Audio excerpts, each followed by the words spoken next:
I have something special for women. I wanted to talk about Mother's Day, and I think, men, you ought to listen to this too, because this is going to influence your wives.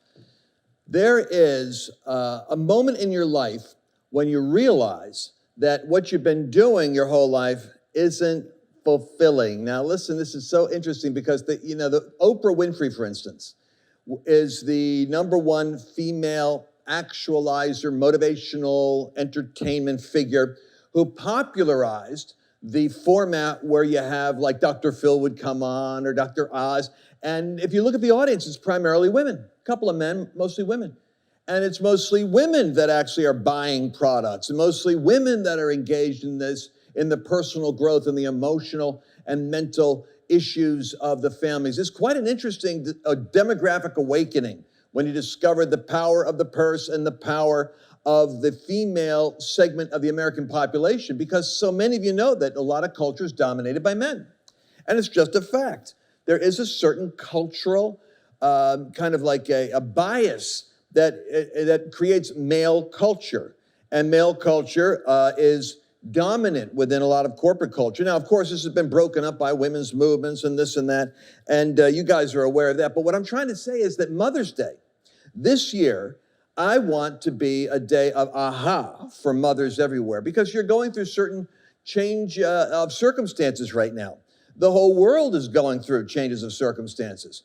And how does this relate to you? Well, let me go back to the corporations and male-female culture. This was something which occurred to me when I began working with some psychologists and peak performance coaches, and they were talking about the attraction between men and women.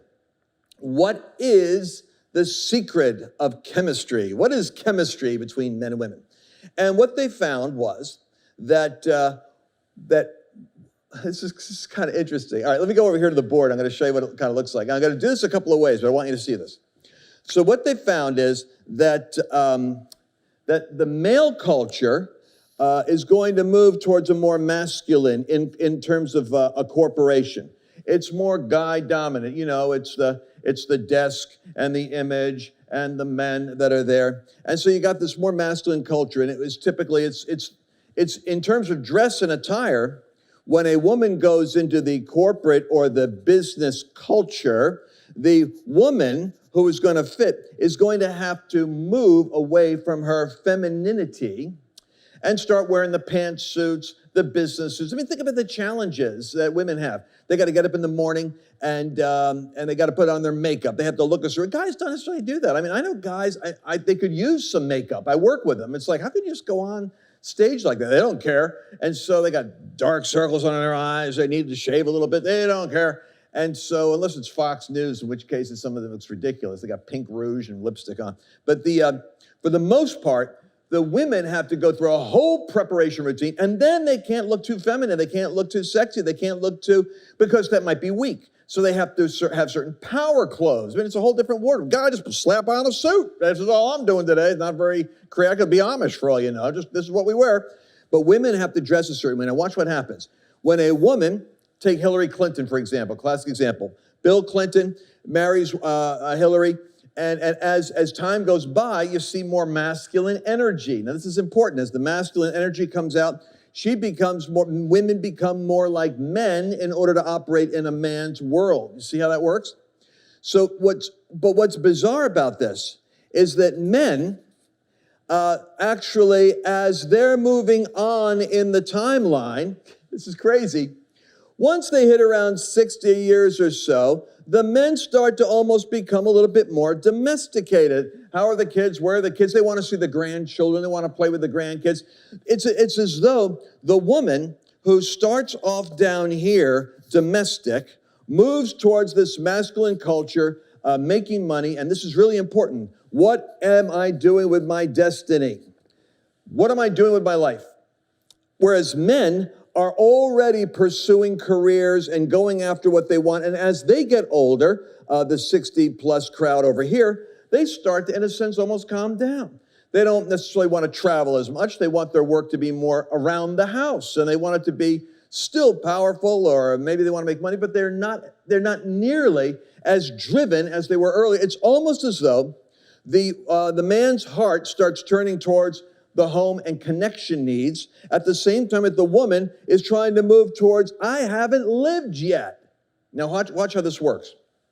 I did a program with a group of physicians and startup doctors, and there was a group of naturopaths and chiropractors. And so here's what I found out. The young couples, this is amazing. They brought me in for relationship training. And the young couples the women were all in the back of the room with the, what do you call it? Like baby carriages, walking in the back of the seminar room with these baby carriages. They were like, it was like traffic in the back of the room. And they're bouncing kids on their knees. And they're listening to me talk. And the guys are all there, notebooks, listening. And when I did a Q&A, here's what I found out. These were college-educated women who chose to support their husbands in terms of, look at how this goes. They chose to have the children, but they could have had the careers. This is the part that was bothering them. They chose to be the people that would be the heart of the house. And they would do this, and they would support their husbands while their husbands were setting up the business. But then once the business was set up, the man got to go there, but the woman, the wife, ended up almost like quarantined with the kids and the family. She met him in college, and she chose to help him get through school and get the business started. And then there's a little bit of resentment because she has a destiny and activity to do too. Now, what the feminists have said is women shouldn't have children. Women don't need to get married. They certainly need to have children because it blocks them from their career and their destiny. Not so. The statistics are that women can be equally as fulfilled and more fulfilled by being able to balance the family and the children. The part that I want to emphasize on Mother's Day is that many women north of 50, 55, 60, etc., they have this feeling in them. The Bible says that you're his workmanship, Ephesians 2, for good works, which God ordained before so that you could walk in them. The women here are in a sense frustrated because they have not been able to do what is in their heart to do, but they've been supporting the husbands and the men. Now catch this. If they've been in the business arena, it's possible that they've become more masculinized to fit that arena. Then they got to go back and be feminine nurturer at home. And that creates a bit of frustration with the man who doesn't have to juggle that much. Also, there are men who have had the traditional role where the woman takes care of the family and the kids while he's doing his career. Now she wants to do something that is meaning for her, and he doesn't understand what the problem is. Because why is she like restless? Why are you restless? Why are you having why are you doing these personal development courses and looking at destiny and dreams and looking at this stuff? And if you're a single woman or divorced, why does the divorce happen? It's because the relationships of the man and the woman, remember, he's becoming more and more, in a sense, domestic while she's getting the itch to go fulfill something and do something, and the children are out of the house. So when you hit that point where the children are gone, what's the glue that holds the family together? There is no glue. There is the children left. Now, this is important. At that moment, there has to be a recalibration because a lot of divorces happen. When I'm talking about, I've been married over 30 years, and it's like my wife say, you won't believe who's getting a divorce. It's always that kind of, you won't believe. It's because they've been together for so long, I can't believe. What? Who? Huh? And so that's because they're together because the children are there. And then as the children get older and move out, the parents only have each other and the common denominators and the kids. Wouldn't you love to have some information about all of this? That's what I was thinking about for Mother's Day. I've got something for you. I want you to go to a site, lancewalnut.com/mothers. We'll have it on the screen, lancewalnut.com/mothers. This is the preamble to what I want to teach you, though. This is just the setup. What I want to talk to you about is the warfare of commanding your state, being able to align your thinking. I'm telling you, like with the news cycles nowadays, always bombardment.